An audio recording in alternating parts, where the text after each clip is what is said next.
사무엘상 17장 32절부터 사무엘상 17장 32절부터 37절까지 제가 가지고 있는 성경 구약성경 437쪽 있는 데 있습니다. 사무엘상 17장 32절부터 37절까지 말씀, 구약성경 436쪽 7쪽 있는데 사무엘상 17장 32절부터 같이 읽어보겠습니다. 다윗이 사울에게 고하되 그를 인하여 사람이 낙담하지 말 것이라. 주의 종이 가서 저 블레셋 사람과 싸우리이다. 사울이 다윗에게 이르되 내가 가서 저 블레셋 사람과 싸우기에 능치 못하리니 너는 소년이요 그는 어려서부터 용사임이니라. 다윗이 사울에게 고하되 주의 종이 아비의 양을 지킬 때에 사자나 곰이 와서 양떼에서 새끼를 움키면 내가 따라가서 그것을 치고 그 입에서 새끼를 건져내었고 그것이 일어나 나를 해하고자 하면 내가 그 수염을 잡고 그것을 쳐 죽였나이다. 주의 종이 사자와 곰도 쳤은즉 사실은 하나님의 군대를 모욕한 이 할례 없는 블레셋 사람이니까 그가 그 짐승의 하나와 같이 되리이다. 또 가로되 여호와께서 나를 사자의 발톱과 곰의 발톱에서 건져내셨은즉 나를 이 블레셋 사람의 손에서도 건져내시리이다. 사울이 다윗에게 이르되 가라, 여호와께서 너와 함께 계시기를 원하노라. 아멘. 다윗과 골리앗의 전쟁이 이 사무엘상 17장에 나옵니다. 다윗은 평범한 이런 키를 가진 사람이고요. 그리고 아직은 소년 때입니다. 아무래도 다윗의 나이가 아마 10대 후반 정도 되지 않을까 싶은 소년인 것 같고요. 여기 소년이라고 나오죠. 소년. 그렇게 나오고요. 33절에 보면 사울 왕이 다윗에게 이르되 내가 가서 저 블레셋 사람과 싸우기에 능치 못하리니 너는 소년이요.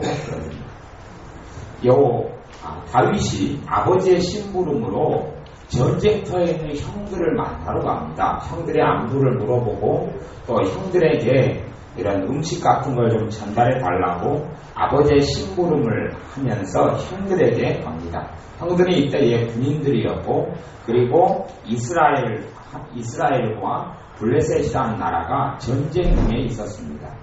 그런데 과거의 전쟁은 주로 요즘 전쟁하고는 다르게 과거의 전쟁은 사기를 먼저 뿌리고 또 장군과 장군이 먼저 이렇게 일기토 같은 것을 한 다음에 그 다음에 그 사기를 기점으로 해서 누가 이기냐 지냐도 많이 결정이 됩니다. 이때의 이 블레셋에는 어떤 사람이 있었냐면 거인족들이 아직도 남아 있었습니다. 거인족 중에 한 명이 골리앗입니다. 골리앗의 키가 어느 정도 되냐 그러면 주로 보통 한 3m가 넘습니다. 키가 3m가 넘어요. 3m 20 정도 이렇게 주로 된다고 이야기합니다. 3m가 넘는 키예요. 다윗 같은 경우는 주로 우리 정도 같은 키죠. 우리 정도 같은 키예요. 얼마나 되는지 성경에 자세히 안 나왔지만 하여튼 170 좀 넘든지 좀 안 되든지 그럴 것 같아요. 그런 키고요. 골리앗은 3m가 넘어요. 3m면 하여튼 제 키보다 1배 반 이상 더 크죠. 1배 반이면 거의 2배 가까이 큽니다. 2배. 제 2배 정도 되면 얼마나 되겠습니까? 천장보다 더 높죠. 그 정도 키를 가진 사람이고 그 사람이 가지고 있는 무기만 해도 거의 100kg에 가까운 무기들을 가지고 있어요. 그걸 잡고 사람과 전쟁을 하고 싸울 정도니까 그의 능력이나 힘이라는 것은 어마어마합니다. 그 사람이 나와서 나와 한번 붙어보자 그러면서 이스라엘 사람들을 모욕하고 공격을 합니다. 그럴 때에 아무도 골리앗에게 상대가 되지 않았고 아무도 골리앗에게 가서 골리앗과 싸울 엄두를 내지 못했습니다. 감히 누가 골리앗과 싸운단 말입니까? 당시에 어떤 장군의 싸움인데도 골리앗과는 아무도 상대하고 대적할 수 있는 사람이 없었습니다. 그럴 때에 이 다윗이 골리앗을 보고 내가 싸워보리라 이러고 나갑니다. 나가면서 32절에 보면 다윗이 사울 왕에게 가서 이야기를 합니다. 그를 인하여 사람이 낙담하지 말 것이라 32절에 보면 주의 종이 가서 저 블레셋 사람과 싸우리이다. 자기가 싸우겠다 그렇게 이야기하고요. 그 다음에 33절에는 사울이 다윗에게 너가 가서 저 블레셋 사람과 싸우기에는 가능하지 못하다. 너는 소년이고 그는 어려서부터 용사이니라. 종자가 틀리다 그 말이에요. 골리앗이 태어날 때부터 거부로 장군감으로 태어났고 똑같은 소년 때부터도 이미 골리앗은 전쟁을 시작했고 그리고 전쟁에 유능한 용사였다고 이야기합니다. 그가 이제 한참 골리앗 힘을 발휘할 때는 얼마나 대단한 사람이겠습니까? 근데 34절에 보면 다윗이 뭐라고 사울 왕에게 이야기하냐면 다윗이 사울에게 고하되 주의 종이 아비의 양을 지킬 때에 사자나 곰이 와서 양떼에서 새끼를 옮기면 다윗이 지금 옛날 이야기를 합니다. 옛날 이야기를 하는데 아니면 최근 이야기를 하는 모양이에요. 다윗이 최근 이야기나 뭐 작년 이야기나 재작년 이야기나 그해 이야기를 하는데 다윗이 이때도 소년이고요. 이때도 젊은 청소년인데 다윗이 누구와 함께 싸웠다 그럽니까? 사자와 곰과 싸웠다고 그럽니다. 사자와 곰과 싸웠다고 이야기합니다. 우리 같은 사람들, 저 같은 경우도 제가 작년이지만 이 정신나간 개하고도 싸우기 어렵습니다. 굉장히 사납고 막 사람에게 달려드는 개하고도 사람하고 싸우려면 사람하고 보이지 않는 사람이 집니다. 들개하고 싸운다 그러면 들개하고 우리가 싸워볼 것 같습니까? 거의 못 싸웁니다. 들개하고도 못 싸웁니다. 그만큼 길들여진 개하고 들개도 광폭하고 난폭한 개하고는 아예 질적으로 틀립니다. 늑대하고 사람이 싸운다 이건 정말 쉬운 일이 아닙니다. 근데 이 야생동물 중에서 사자나 곰하고 사람이 싸운다는 것은 거의 가능하지 않습니다. 예전에 타잔 같은 영화 보면 타잔이 이런 야생동물들과 싸우잖아요. 그건 길들여져 있으니까 그렇게 보이는 거죠. 진짜 야생은 안 그럽니다. 그렇게 그 동물이라는 것은 무섭습니다. 야생성을 가지고 있을 때는. 소년 다윗이 사자나 곰이 와서 양떼에서 새끼를 옮기면 자기가 양치기 목동인데 목동의 일을 하는데 자기 양 새끼를 사자나 곰이 와서 옮기면 35절에 내가 따라가서 그것을 쳤다 그럽니다. 곰이나 사자를 따라가서 다윗이 쳤다고 이야기해요. 다윗의 무기는 칼이 없습니다. 이 시절에 칼이 없고 몽둥이에요. 몽둥이 중에서도 이제 힘을 좀 받도록 이렇게 관성의 법칙을 통해서 몽둥이를 짝대기를 만들었겠죠. 그리고 그걸로 가서 사자나 곰을 칩니다. 주로 무기를 만들 때는 일반적인 나무보다는 어디에서 무기를 취하냐 하면 대부분 나무 뿌리에서 취합니다. 뿌리가 끝에가 몽투하고 이러잖아요. 그래서 이걸 치어 뿌리는 땅땅하고 힘이 세거든요. 일반 나무는 힘이 없습니다. 뿌리가 끝에머리가 몽퉁하고 무겁고 묵직하고 이런 걸 잡고 이제 그걸로 이제 돌망치 같이 치는 겁니다. 그걸 무기를 해가지고 사자와 곰을 쳤고 그 입에서 새끼를 건져내었다고 합니다.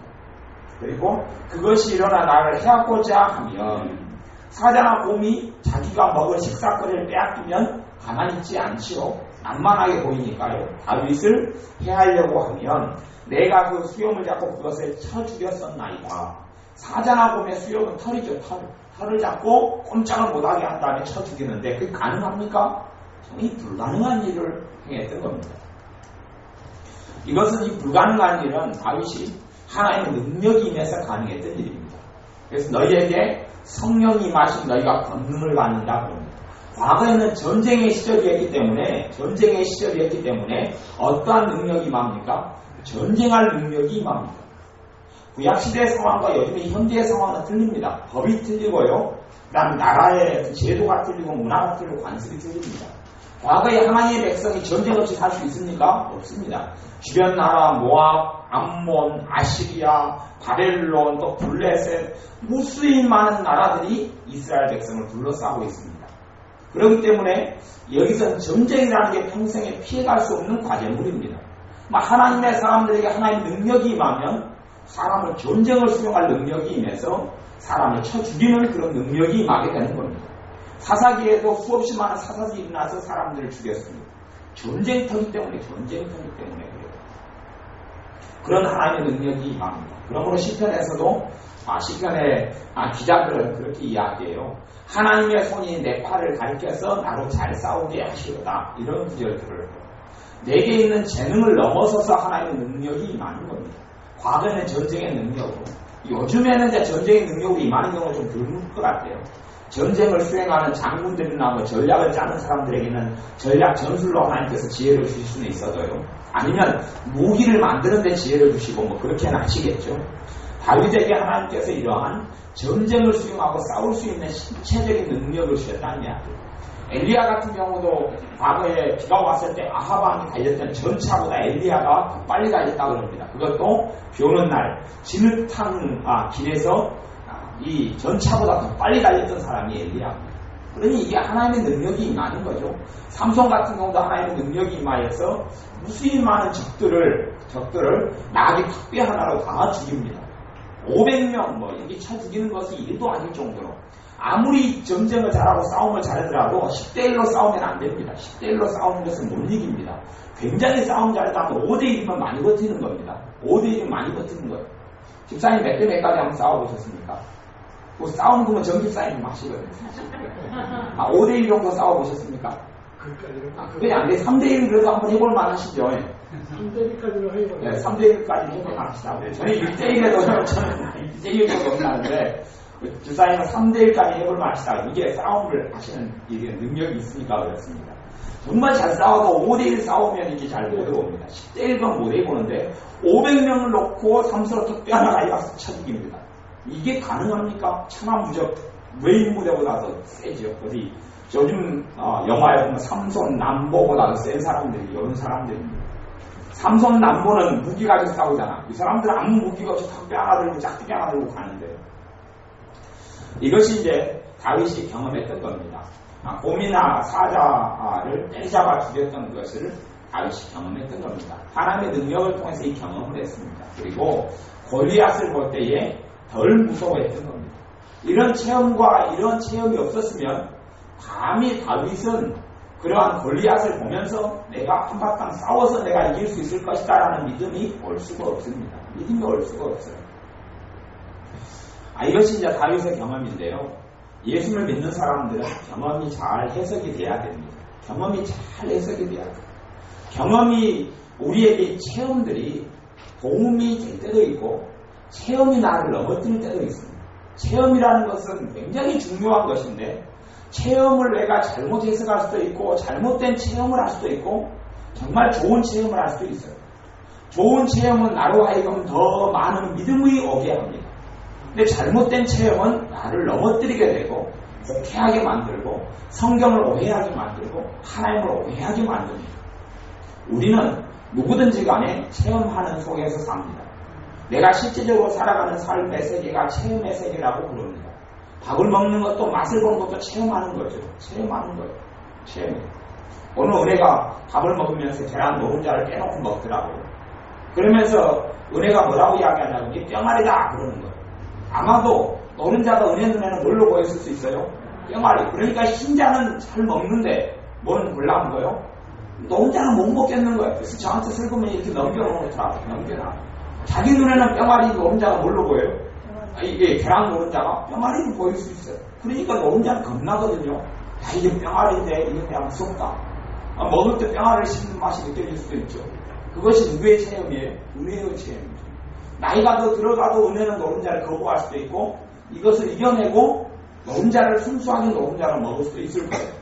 이거는 이제 은혜의 지금 현재 체험은 그 체험에 잘 돼 있어요? 틀렸어요?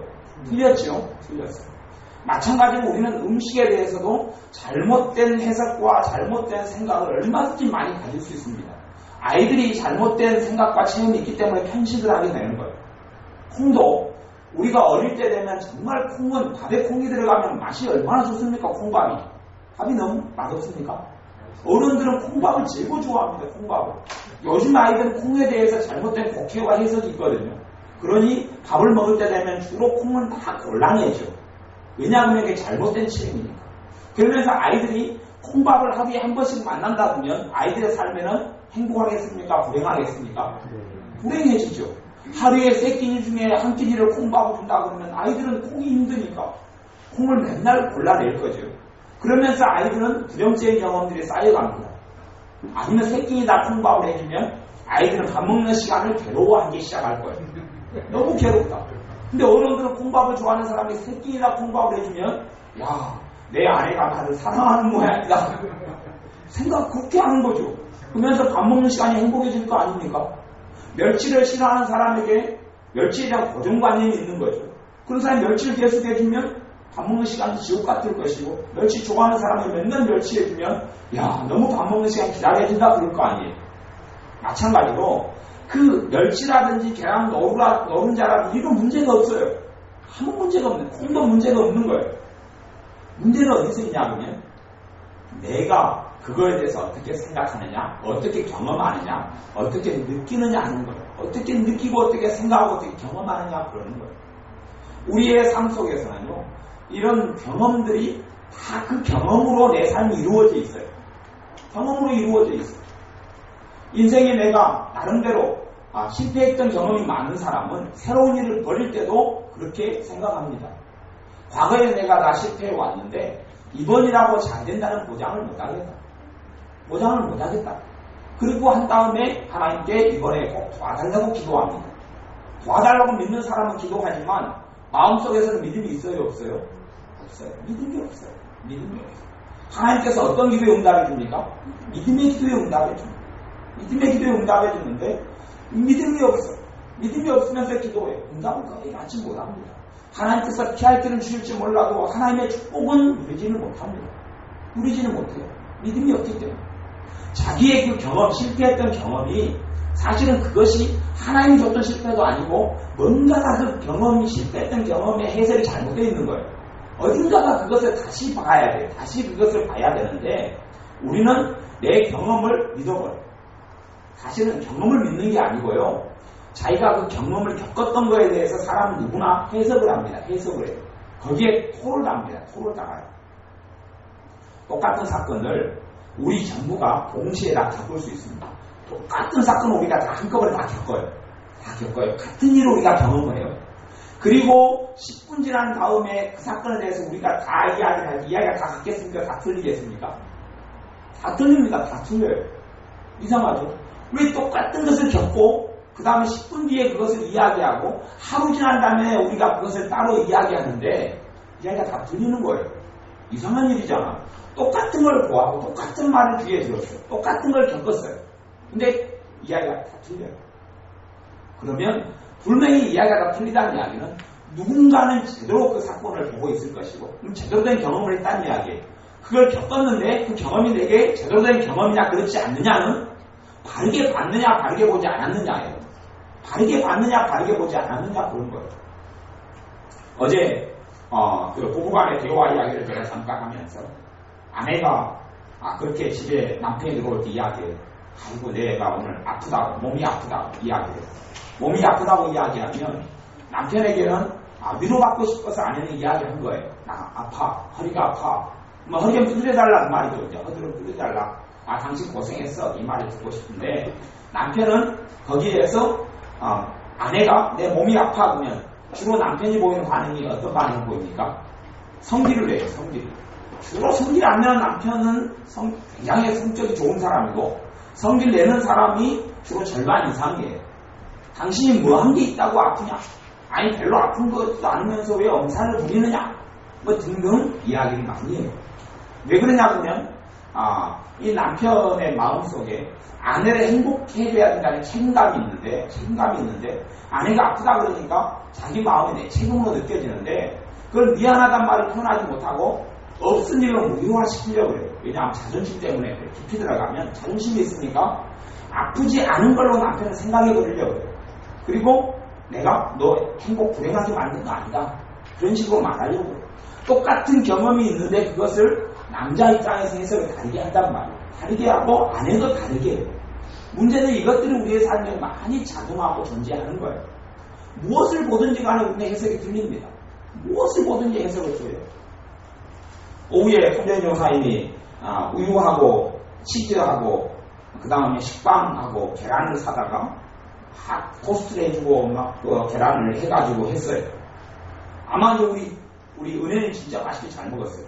계란을 다 풀어가지고 했으면 그것이 노란 빛깔 나고 노른자가 다 했잖아. 그것은 또 형체가 안 보이니까 노른자도 맛있게 잘 먹었어요. 노른자하고 갖고 섞여가지고 너 2개 먹었지. 그래도 실제적인 1개 반밖에 안 먹었다고. 고기에서 또 하나 먹은 걸 봤는데 하여튼 우리는 많이 먹었어. 그래 적게 먹었다고 그러는데 더 먹으려고 그러죠. 근데 그렇게 맛있게 먹었는데 먹은 사람들마다 해석이 다 바뀌어서 틀리겠어요? 해석이 다 틀려요. 틀려요. 빵을 많이 해놨는데 어른하고 우리 애들하고 입장이 틀려요. 자기들은 우리보다 더 먹으려고 그러죠. 우리보다 더 먹으려고. 2개를 먹으려고 그러고 3개를 먹으려고 그러고. 근데 너희들은 1개만 먹으라. 덩치가 약하. 그러니까 이제 아이들의 생각에는 빵 먹는 시간에 대해서 우리하고 걔네들하고 느끼는 것이 틀릴 거예요. 우리는 나 행복하고 맛있게 먹었다 하고 쟤네들은 충분히 못 먹었다 이렇게 느낄 수도 있어요. 경험의 차이가 있어요. 생각의 차이도 있고 해석의 차이도 있어요. 똑같은 걸 겪고 똑같은 시간을 보냈는데 그런 것처럼 우리의 상황 속에 있는 경험들을 우리가 잘 해석하는 게 필요합니다. 냉정하고 객관적으로 보는 해석들이 필요해요. 그런 것들이 없으면 배워지지 않습니다. 지금도 전쟁터에서 다윗도 전쟁을 겪고 있고 다윗은 한번 형들을 안봉으로 갔다가 전쟁터에 끼어들게 됩니다. 그리고 사울이라는 사람은 전쟁터의 우두머리고 임금이고 사울이라는 사람도 전쟁하고 있는 중이에요. 그 다음에 다윗의 형들이 군인들로 참석하고 있어요. 엘리압부터 시작해서 군인들로 참석하고 있어요. 하나님은 똑같은 하나님이에요. 그렇죠? 다윗의 하나님이나 사울왕의 하나님이나 엘리압의 하나님이나 같은 하나님이잖아요. 그런데 전쟁터에서 그 하나님을 겪고 만나는 것은 같습니까? 틀립니까? 틀립니다. 틀려요. 사울왕이 느끼는 하나님은 어떤 하나님이었을까요? 골리앗이 모욕하고 있고 하나님을 모욕하고 자기 백성을 모욕하고 사울왕을 욕하고 있는데 사울왕은 보통 사람보다 훨씬 키가 크고 장군감입니다. 사울왕 같은 사람 키가 그래도 사람들 사이에 2m 이쪽부터 되는 사람이에요. 2m면 요즘에 2m 되는 사람 보기 농구선수 정도에서 어디서 봅니까? 씨름파는 사람 조금 보고 농구선수나 보는 거죠. 키가 그렇게 장대하고 큰 사람이 사울왕인데 그래도 자기는 싸워보지를 못하는 거예요. 싸워보지 못해. 사울왕이 느끼는 하나님이 틀렸을 것이고 다윗의 형인 엘리압이 보았던 하나님이 틀려요. 똑같은 전쟁터에 있는데 다 틀려요. 그러면 이런 시간을 지낸 다음에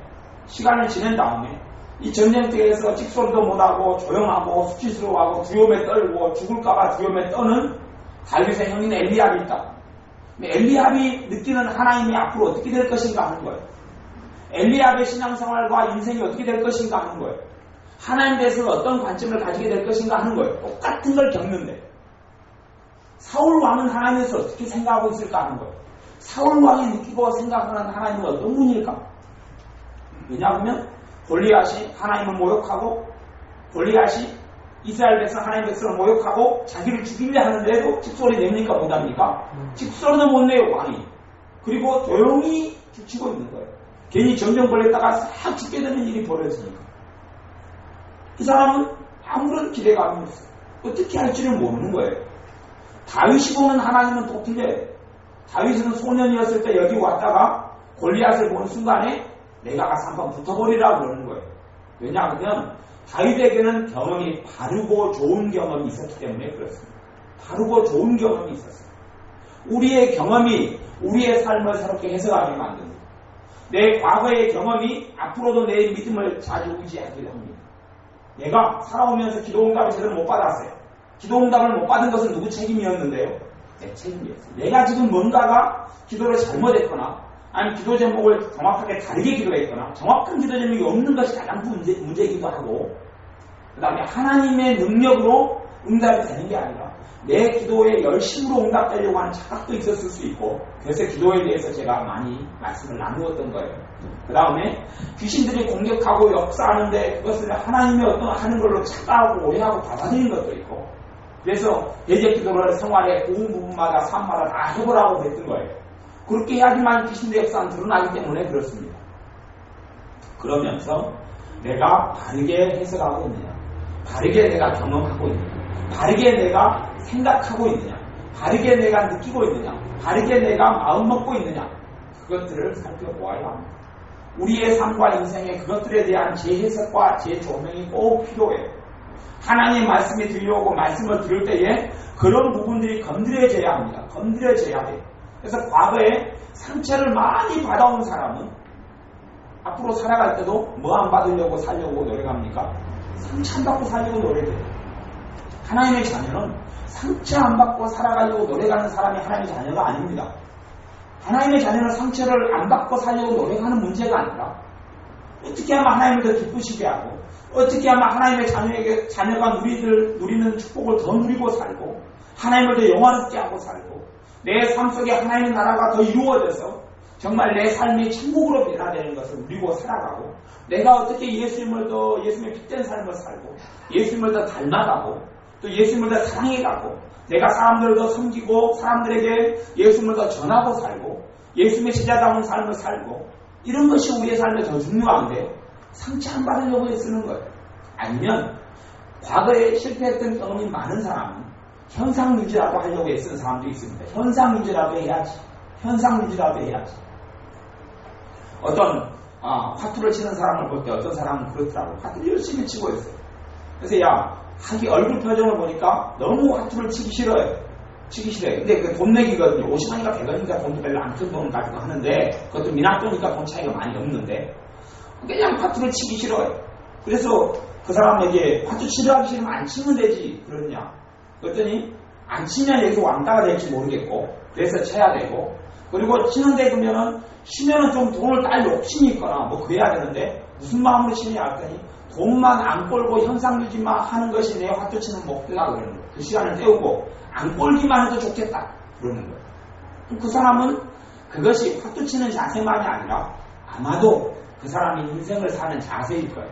그냥 내가 지금보다 더 나빠지지만 안 했으면 좋겠다. 더 나빠지지만 안 했으면 좋겠다. 그러면 그 생각에서 삶 속에 일어나는 모든 것을 해석을 합니다. 나빠지지만 안 했으면 좋겠다 가지고 무슨 일이 벌어져도 그렇게 생각하고 무슨 일이 벌어져도 그렇게 생각. 그것이 그 사람 안에 들어가 있는 뭐예요? 진리. 그 사람이 안에 들어가 있는 진리. 주님께서 진리를 알지니 진리가 너희를 자유케 하리라고 했어요. 주님께서 말씀하신 진리는 예수님께로부터 오는 진리를 이야기합니다. 자기가 가지고 있는 진리가 아니에요. 자기 생각의 진리가 아니에요. 자기가 가지고 있는 가치관이 아니에요. 자기가 가지고 있는 가치관으로 그걸로 색안경을 끼고 보는 거예요. 구두방 하는 사람은 자기가 안경이 뭡니까? 구두 안경이라 구두 안경 쓰고 보는 거예요. 구두 안경 쓰고 보고. 아니면 네일 아트를 전문 직업으로 하는 사람은 사람 볼 때 뭐부터 봐요? 네일 아트. 손톱부터 그 손톱. 저도 여자를 볼 때 손톱을 봅니다. 손톱을. 지난번에 한전시집에 목사님이랑 같이 식사를 하러 갔는데 지지난주에 그 음식을 나누는 한전시집에 종업원 손을 봤는 손톱을 봤는데 네일 아트를 해가지고 있더라. 네일 아트는 조선족인데 조선족인데 와가 일을 하는데 29살도 나가신가 그러는데 네일 아트를 해가지고 있길래 저 사람 상당히 고생하네. 돈을 벌어가지고 네일 아트하고 지내는 뭐 한국 여자들 상당히 좋다. 그렇게 봤어요. 사람이 보는 관점이 무엇인가 하는 거예요.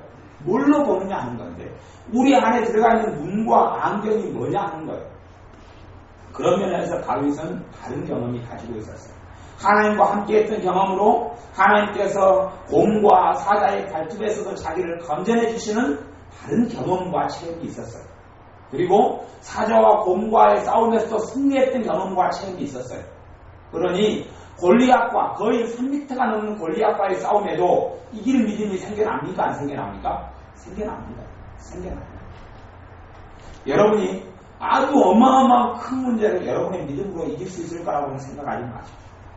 어마어마하게 큰 문제가 닥쳐오면 그 정도 믿음이 있을 때만이 그걸 이겨낼 수 있습니다. 그걸 정복해낼 수 있습니다. 그러면 보통 때에는 믿음을 준비해야 합니다. 보통 때에는 믿음을 갖고 가야 합니다. 보통 때에 일어나는 작은 문제를 누구를 통해서 이겨내야 합니까? 주님을 통해서 이겨내야 합니다.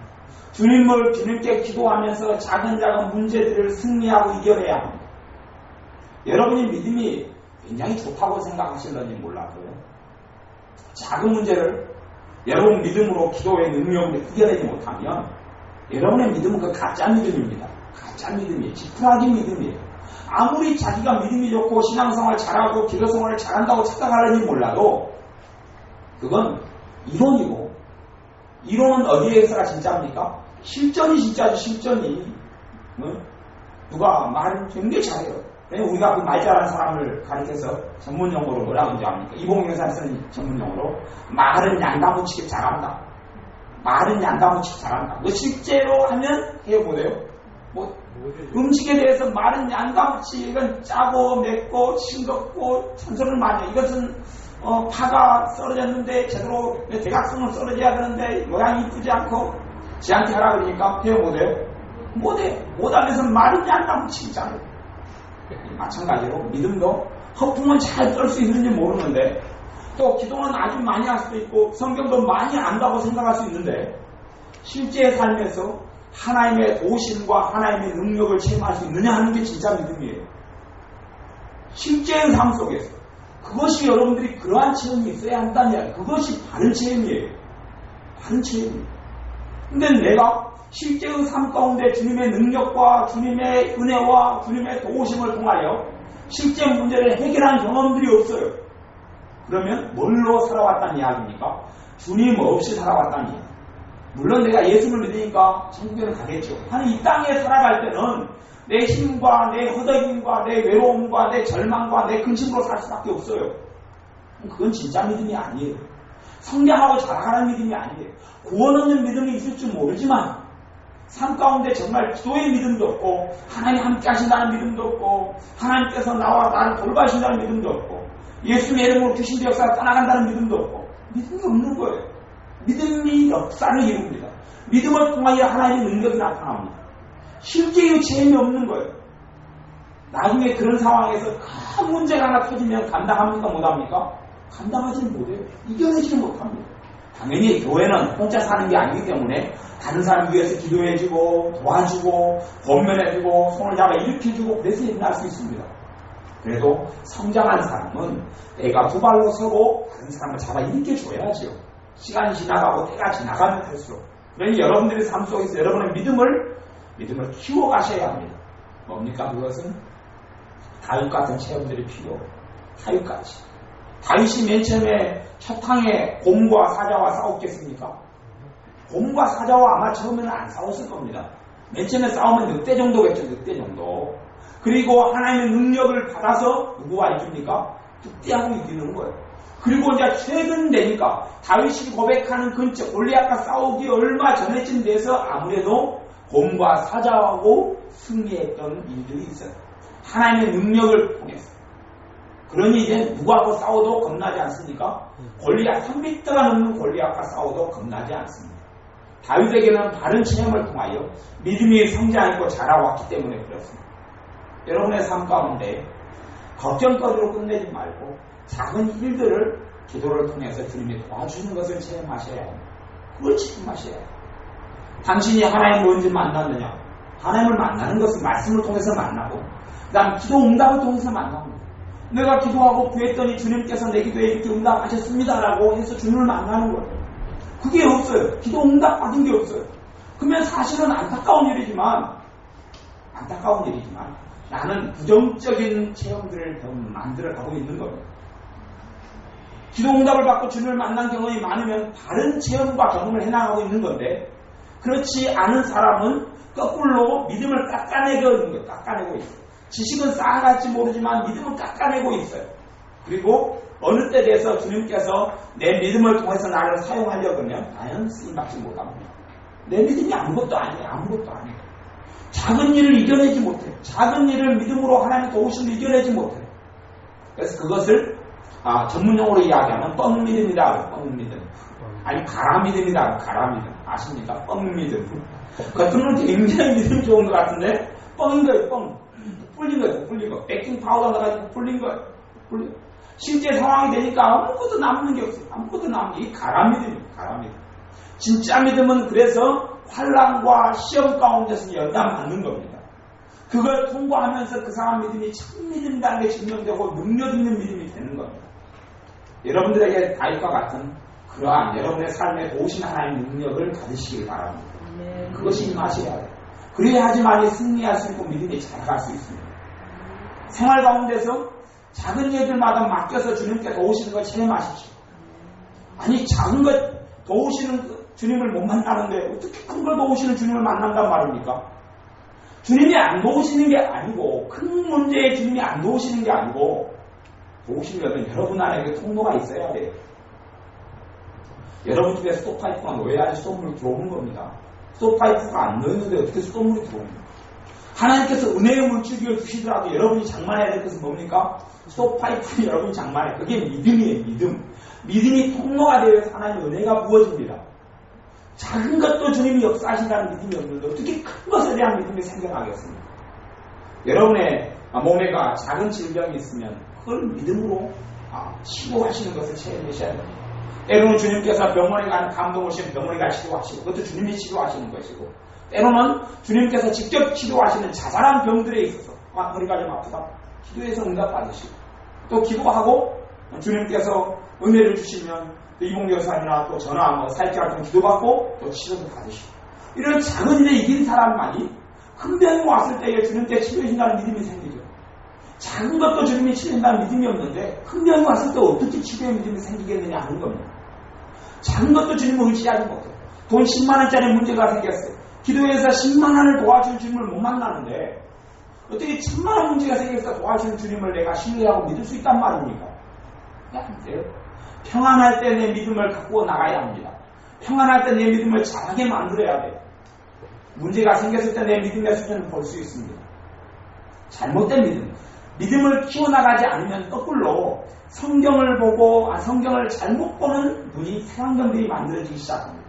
하나님 말씀을 잘못 곡해하고 하나님에 대해서 잘못 곡해하고 잘못 이해하고 잘못 오해하는 것들이 많이 만들어져가지고 실제로 믿음이 필요한 상황에서는 이제 아무 믿음이 없는 거예요. 하나님의 문제가 아닌 내 문제입니다. 신앙생활 5년 됐어요. 하나님 역사에 주는 기적을 한 번도 본 적이 없습니다. 그러면 그 사람 믿음은 뭡니까? 뻥믿음, 뻥믿음. 실제적으로 도움이 필요할 때 되면 그 사람이 속에서는 뭐라고 생각하겠습니까? 나 5년 동안 하나님이 내 기도에 응답해 주시는 걸 나는 못 겪었다. 하나님께서 기도에 응답해 준다고 했습니까? 안 해준다고 했습니까? 해준다고 했습니다. 그러면 하나님이 거짓말장입니까? 내가 문제겠습니까?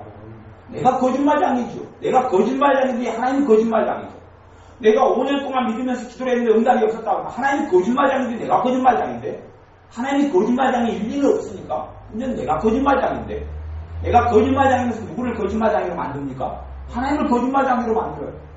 내가 불신앙하고 내가 믿음이 없었고 내가 기도하지 않았든지 내가 주님을 의지하지 않았든지 뭐 그런 문제가 있었던 건데 하나님이 나를 도와주기 싫어했다든지 아니면 하나님이 나 같은 것은 안 도와주려고 마음 먹으셨다든지 아니면 내가 생활이 잘못됐고 내가 부족함이 많으니까 하나님은 나 같은 거에 기도는 안 들으신다고 착각하든지 하나님은 사랑이 없고 은혜가 없는 분이라고 생각하든지 하나님은 다른 사람이 이런 관심 있는데 애들은 관심이 없다고 내가 믿고 있든지 성경하고는 전혀 다른 잘못된 것들로 내 안을 채웠기 때문에 일어나는 일입니다.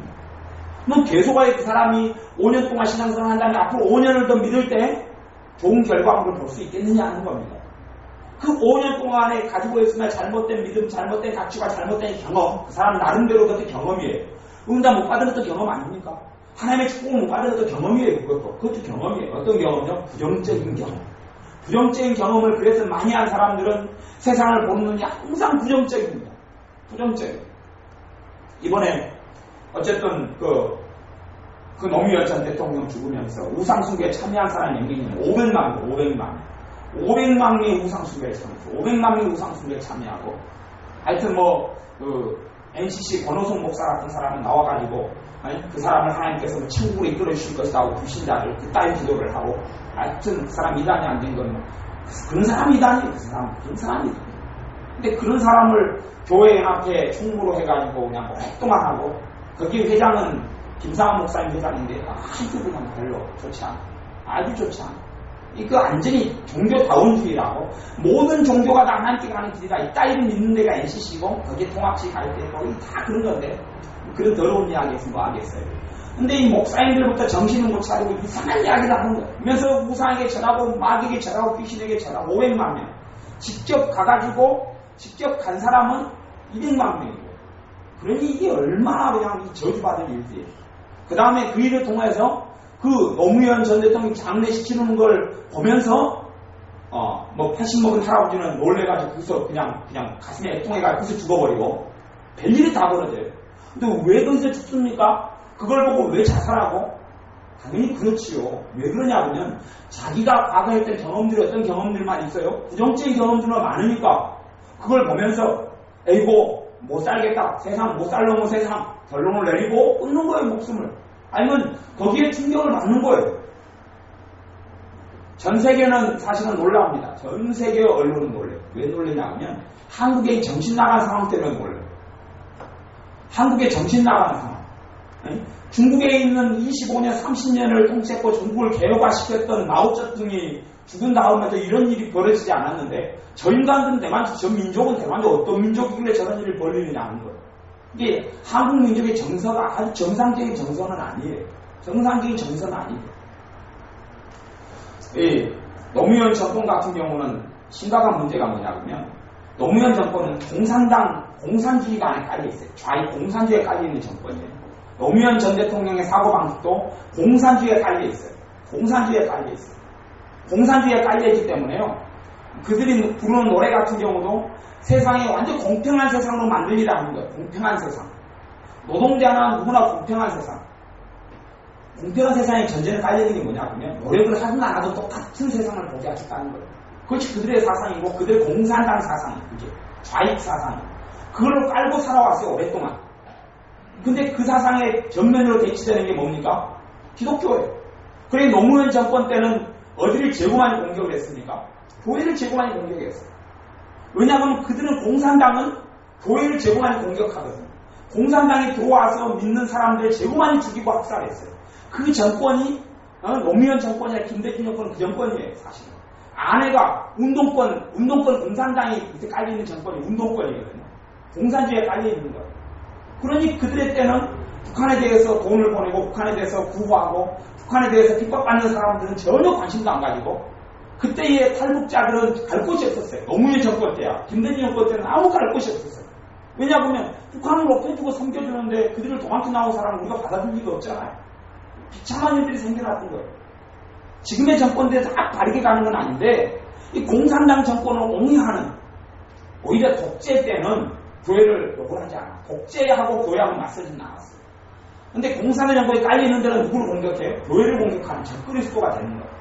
근데 이 사람들이 믿는 사람들 정신을 못 차리면 뭘 몰라요. 뭐가 권리인지는 몰라요. 문제가 아주 심각한 거예요. 그래서 공산당 정권은 깔려있는 그런 사상을 가지고 있는 노무현 전 대통령이 죽으니까 이제 그 사람을 어떻게 추종하게 영웅으로 만드는 건데 그런 식으로 많이 가요. 그때 다 노무현 김대중 때 보태준 돈을 가지고 지금 북한이 뭐하고 있습니까? 미사일 쏴두고 있는 거거든요. 그 돈으로. 그 돈으로 우리 겁박하고 협박하고 있는 거거든요. 이건 웃기는 거예요. 어찌됐든 간에 우리의 경험이 좋은 경험이 돼야 돼요. 바른 경험이 되면 바른 해석이 생겨나요. 그리고 바른 말씀에 입각해서 기도할 수 있고 응답받을 수 있어요. 다윗처럼 바른 경험과 좋은 경험과 내가 했던 잘못된 경험들이 있거나 잘못된 상처들이 있거나 잘못된 상한 마음들이 있으면 주님을 통해 치료받아야 합니다. 위로받아야 돼요. 치료받고 위로받아야지 그것이 잘못된 생각적으로 작용하지 않습니다. 내 삶에 어려움이 생겼어요. 그러면 그걸 주님을 통해 도움받을 수 있는 거예요. 내가 과거에 있는 쓴뿌리와 상처들이 많이 있어요. 그래서 그 사건이 오면 뭐라고 하냐면 어려움이 찾아오면 아이고 내가 10년 전에도 5년 전에도 작년에도 지난달에 이런 어려움이 있었으니 당연히 내 인생에 이런 일이 있는 게 뻔하지 뭐 그러는 거예요. 그 어려움 속에 빠져들어가죠. 주님의 위로받고 사랑받고 은혜받은 사람은 어려움이 찾아왔어요. 주님께서 과거의 어려움 속에서 나를 지켜주셨는데 이 어려움은 아무것도 아니다 하고 믿음으로 이겨내버립니다. 결국은 그 사람의 믿음이 내가 어떻게 주님과 만나고 응답받았느냐에 따라서 내 현재의 믿음이 결정되고 미래의 믿음이 결정됩니다.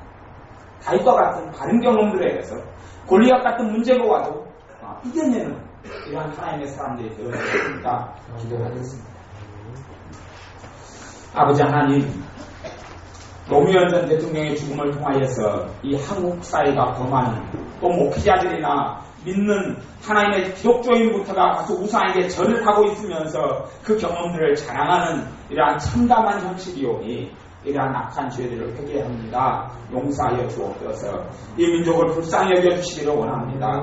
믿는 자나 믿지 않는 자나 한 통속이 되어져서 귀신에게 절하며 우상을 숭배하는 악한 죄를 저지르고 있사오니 용서하여 주옵소서. 또한 좌익 공산주의의 사상이 깔려있는 그러한 것들을 옹호하며 추종하오니 이도 얼마나 어리석은 일입니까? 아버지 하나님 이를 용서하여 주시고 우리의 삶 속에 있는 바른 경험들을 하게 하여 주옵소서. 삶 속에 잘못된 경험들이 하나님 말씀을 통하여 정리가 되어지게 하셔서 성경을 바르게 보는 눈, 바르게 우리의 체험을 보는 눈이 생겨나서 우리의 믿음이 주님 앞에 자라가게 하셔서 삶 속에 때로는 골리앗과 같은 문제가 올지라도 다윗 같은 믿음을 성장시킨 믿음을 통하여 이기고 승리하여 하나님께 영광 돌리게 하여 주옵소서. 예수님의 이름으로 기도하옵나이다. 아멘. 기도하겠습니다.